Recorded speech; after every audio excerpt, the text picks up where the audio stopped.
CPM-ന്റെ പ്രതിനിധി, അദ്ദേഹം തിരുവനന്തപുരം ജില്ലാ പഞ്ചായത്ത് പ്രസിഡന്റ് കൂടിയാണ്. ശ്രീ ഡി സുരേഷ് കുമാർ, ഇവിടെ NK പ്രേമചന്ദ്രൻ അദ്ദേഹം പറഞ്ഞത് തിരുത്തിയിട്ടില്ല. അദ്ദേഹം ഇപ്പോഴും അതിൽ ഉറച്ചു നിൽക്കുകയാണ്.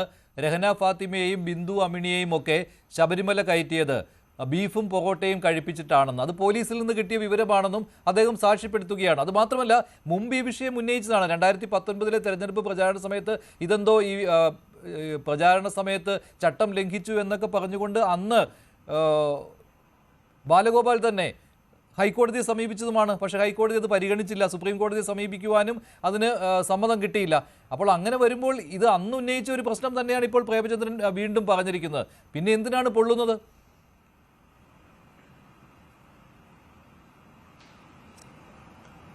അല്ല, ഇവിടെ കൃത്യമായി ശ്രീ NK പ്രേമചന്ദ്രൻ ബഹുമാനപ്പെട്ട ലോക്സഭാ അംഗമാണ്.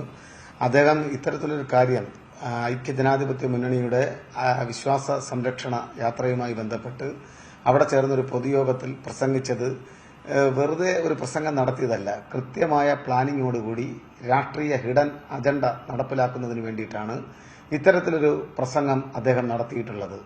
ഇപ്പോൾ ബീഫും രഹനയും ശബരിമലയുമായി ചേർത്ത് വെച്ച് കണക്ട് ചെയ്ത് പറയുക എന്നതിന് പിന്നിൽ കൃത്യമായിട്ടുള്ള രാഷ്ട്രീയ ഉദ്ദേശമുണ്ട്. യഥാർത്ഥത്തിൽ മതനിരപേക്ഷതയെ സ്നേഹിക്കുന്ന നമ്മൾ ആരും തന്നെ ഈ കാര്യം പ്രോംപ്റ്റ് ചെയ്യാൻ പോലും പാടില്ല. കാരണം എന്ന് വെച്ചാൽ അദ്ദേഹത്തിന്റെ തലച്ചോറിനുള്ളിൽ അല്ലെങ്കിൽ അദ്ദേഹവും ഒരു കൂട്ടം നേതാക്കന്മാരും കേരളത്തിൽ ഇത്തരത്തിലൊരു പ്രസംഗത്തിലൂടെ ഒരു വാദഗതി മുന്നോട്ട് വെക്കുന്നതിന് പിന്നിൽ കൃത്യമായ രാഷ്ട്രീയ അജണ്ട ഞാൻ നേരത്തെ സൂചിപ്പിച്ചതുപോലെ ഉണ്ട് എന്നുള്ളത് നമുക്കേവർക്കും വ്യക്തമായി മനസ്സിലാക്കാവുന്ന ഒരു കാര്യമാണ്. ഇത് ഐക്യജനാധിപത്യ മുന്നണിയുടെ കോൺഗ്രസിന്റെ അതിന്റെ പ്രധാനപ്പെട്ട നേതാക്കന്മാരുടെ കൂടിയിരുന്നുള്ള വട്ടമേശ സമ്മേളനത്തിൽ ഉരുത്തിരിഞ്ഞ ആശയമാണ്. കാരണം കൃത്യമായ രാഷ്ട്രീയം അവർക്ക് പറയാൻ വേണ്ടി സാധിക്കുന്നില്ല. വികസന പ്രശ്നം അവർക്ക് ഈ തദ്ദേശ സ്വയംഭരണ സ്ഥാപന തെരഞ്ഞെടുപ്പുമായി ബന്ധപ്പെട്ടോ അല്ലെങ്കിൽ വരാൻ പോകുന്ന നിയമസഭാ തെരഞ്ഞെടുപ്പുമായി ബന്ധപ്പെട്ടോ മുന്നോട്ട് വയ്ക്കാൻ സാധിക്കുന്നില്ല. അങ്ങനെ വരുമ്പോൾ എന്താണ് എടുത്തടിക്കാൻ കിട്ടുന്ന ഏറ്റവും മികച്ച ആയുധം എന്നത് പരതിയാണ്. ഈ രൂപത്തിലേക്ക് ഏറ്റവും ഹീനമായ, അത്യന്തം വേദനാജനകമായ ഒരു സമൂഹത്തെ ഭിന്നിപ്പിക്കുന്ന നിലയിൽ ഒരുപക്ഷെ കേരളത്തിൽ RSS അതിന്റെ പരീക്ഷണശാലകളിൽ അവരുടെ സൈദ്ധാന്തിക മേഖലകളിൽ ഉരുത്തിരിഞ്ഞു കൊണ്ടുവരുന്ന ആശയത്തെ പ്രായോഗിക തലത്തിൽ എത്തിക്കുക എന്നുള്ളതാണ് NK പ്രേമചന്ദ്രൻ ഇപ്പോൾ ഏറ്റെടുത്തിരിക്കുന്ന ഉദ്യമം എന്നത് നാം മനസ്സിലാക്കേണ്ടതായിട്ടുണ്ട്. ഇതൊരു വെറും കളിയല്ല, ഇത് തീക്കളിയാണ്. ഈ തീക്കളി NK പ്രേമചന്ദ്രൻ നടത്തുന്നത് അദ്ദേഹത്തിന് കിട്ടുന്ന രാഷ്ട്രീയ പദവികളിൽ, അദ്ദേഹത്തിന് കിട്ടുന്ന മറ്റ് ആലങ്കാരികമായ പദവികളെ ലക്ഷ്യം വെച്ചുകൊണ്ടാണ്. പക്ഷേ ഈ സമൂഹത്തിൽ ഉണ്ടാകാൻ പോകുന്ന വേർതിരിവ്, അതിന്റെ കുഴപ്പങ്ങൾ എന്താണെന്നുള്ളത് വ്യക്തമായി മനസ്സിലാക്കാൻ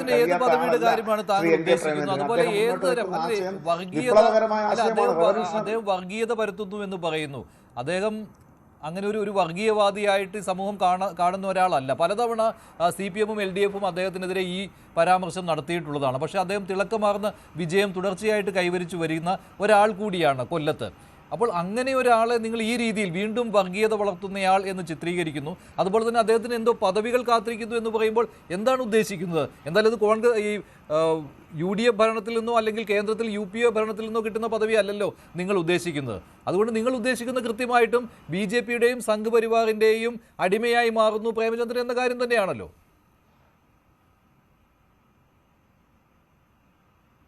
അല്ല, തീർച്ചയായിട്ടും ഇതിനകത്ത് ഞാൻ താങ്കളെ ചോദിച്ച ആദ്യത്തെ ചോദ്യത്തിന് ഞാൻ മറുപടി പറയാം. ഒരു സിനിമയിൽ പറയുന്നത് പോലെ എത്രയൊക്കെ വിനയം മുഖത്ത് കോഹരി വെച്ചാലും ഉള്ളിന്റെ ഉള്ളിലുള്ള ഫ്രോഡുകൾ പുറത്തു വരും എന്ന് പറയുന്നത് പോലെ അദ്ദേഹം ഇനി എത്ര മതനിരപേക്ഷതയുടെ മുഖം മൂടി അണിഞ്ഞാലും അദ്ദേഹത്തിന്റെ ഉള്ളിലുള്ള വർഗീയതയുടെ പൈശാചികത പുറത്തു വരുന്ന ഒരു പ്രസംഗ ശകലമാണ് ഇന്നലെ ഇപ്പോൾ ജനങ്ങളുടെ മുന്നിലേക്ക് വന്നിട്ടുള്ളത്. നിങ്ങൾ നോക്കൂ, ആ ബീഫിൽ വർഗീയത കാണുന്നത് ആരാണ്? രഹന ഫാത്തിമ എന്ന പേര് ഇതിനോട് ചേർത്ത് വായിക്കുമ്പോൾ അതിൽ വർഗീയത കാണുന്നവരാരാണ്? അദ്ദേഹം ഉദ്ദേശിക്കുന്നതും ആ വർഗീയത തന്നെയാണ്. ഈ രണ്ട് കാര്യങ്ങളും ശബരിമലയിൽ അദ്ദേഹം ചെയ്തിരിക്കുന്നത്. അല്ല, ആചാരലംഘനം നടന്നിരിക്കുന്നു ശബരിമലയിൽ, അതിന് സർക്കാർ അതിലേക്കാണ്. അദ്ദേഹം അല്ലാതെ രഹന ഫാത്തിമയെയും ബീഫിനെയും ചേർത്ത് വെച്ച് പറയുകയല്ല ഉണ്ടായത്. ശ്രീ ഡി സുരേഷ് കുമാർ, അത് നിങ്ങൾ വക്രീകരിക്കുകയാണ്. അല്ല, ഇത് മഞ്ജുഷിന്റെ വാദഗതിയാണോ അതോ ഐക്യജനാധിപത്യ മുന്നണിയുടെ വാദഗതിയാണോ? എന്ത് തന്നെയായിരുന്നാലും ശരി, കേരളത്തിൽ ബിന്ദു അമ്മിണിയുടെ കാര്യവും രഹന ഫാത്തിമയുടെ കാര്യവും പറഞ്ഞിരുന്നു, കനകദുർഗയുടെ കാര്യവും പറഞ്ഞിരുന്നു.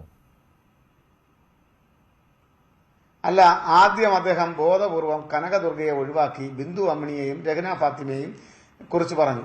ഇനി അദ്ദേഹത്തിന് അങ്ങനെയാണെങ്കിൽ അതെനിക്ക് ടങ് സ്ലിപ്പായി സംഭവിച്ചു പോയതാണ്, ഞാൻ മറ്റൊന്നും ചിന്തിച്ചിട്ടല്ല എന്ന് അദ്ദേഹം എന്തേ ഒരു എക്സ്പ്ലനേഷൻ നൽകിയില്ല? അതല്ലേ നൽകേണ്ടത്? ഒന്നാമത്തെ കാര്യം. രണ്ടാമത്, നടക്കാൻ പാടില്ലാത്ത പൊറോട്ടയും അല്ല, അത് തെറ്റല്ലേ?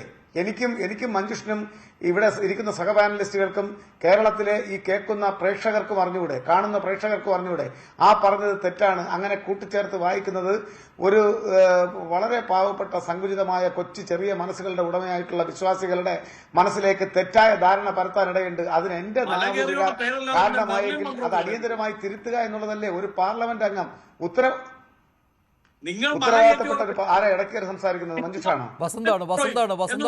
വസന്താണ് ഇടപെട്ടത്. ഇയാളുടെ ഇയാൾ ഏത് ചർച്ചയിൽ പങ്കെടുത്താലും ഒരാളിന്റെ അവസരത്തിൽ കയറി വായിട്ടലയ്ക്കുന്ന ഒരു സമീപനമുണ്ട്. അയാളടുത്ത് വായി വെച്ചിട്ട് മര്യാദയ്ക്ക് ഇരിക്കാൻ പറയണം. ആദ്യം ചർച്ച ചെയ്യുമ്പോൾ വളരെ മര്യാദ ഈ ചർച്ചയിൽ പാലിക്കാൻ അദ്ദേഹത്തിന്റെ സാമാന്യ മര്യാദയായിട്ട് അത് പാലിക്കാൻ വേണ്ടി പറയണം. ഉത്തരം കിട്ടുമ്പോൾ കുഞ്ഞനം കുത്തുകയല്ല ചെയ്യേണ്ടത്.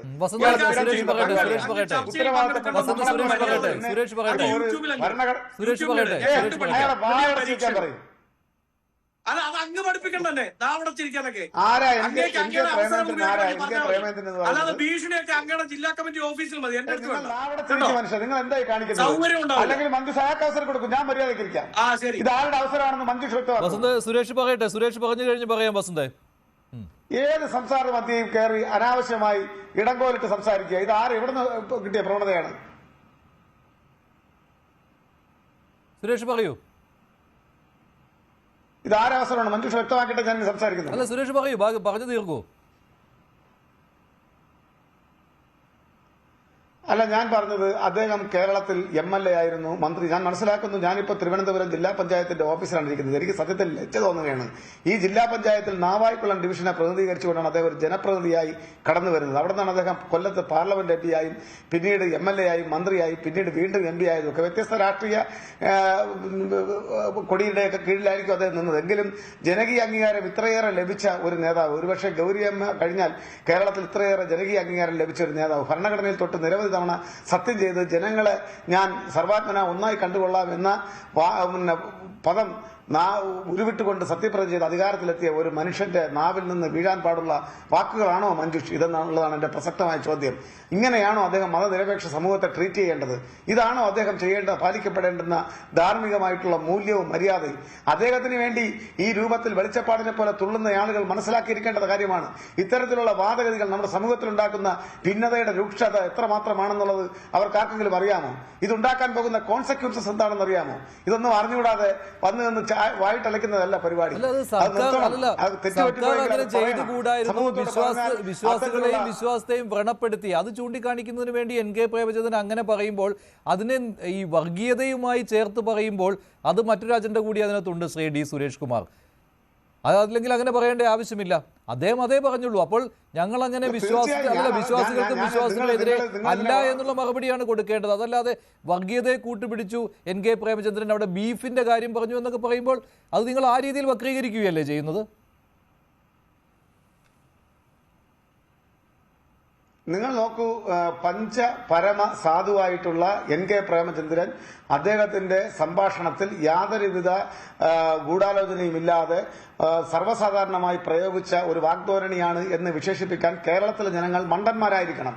അദ്ദേഹം ബിന്ദു അമ്മിണിക്കും രഹ്ന ഫാത്തിമയ്ക്കും പാലാ ഗസ്റ്റ് ഹൌസിൽ കൊണ്ടുവന്ന് ബീഫും ബറോട്ടയും വാങ്ങിച്ചു കൊടുത്ത് ശബരിമലയിൽ പിണറായി വിജയൻ കൊണ്ട് കയറ്റി എന്ന് പറയുന്നതിന് പിന്നിലെ ഗൂഢാലോചന, കോൺസ്പിറസി, അതിൽ അദ്ദേഹം ഉദ്ദേശിക്കുന്നത് എന്താണെന്ന് മനസ്സിലാക്കാൻ പാഴൂർ പഠിപ്പര വരെ പോയി ജ്യോതിഷം കവടി നിർത്തേണ്ട കാര്യമൊന്നുമില്ല. നമുക്കിത് വളരെ കൃത്യമായി മനസ്സിലാവും. അദ്ദേഹത്തിന്റെ ഉദ്ദേശം എന്താണ്, അദ്ദേഹം എന്താണ് ലക്ഷ്യമിടുന്നത് എന്നതിനെ സംബന്ധിച്ച് ഞങ്ങൾക്കൊക്കെ മനസ്സിലാവും.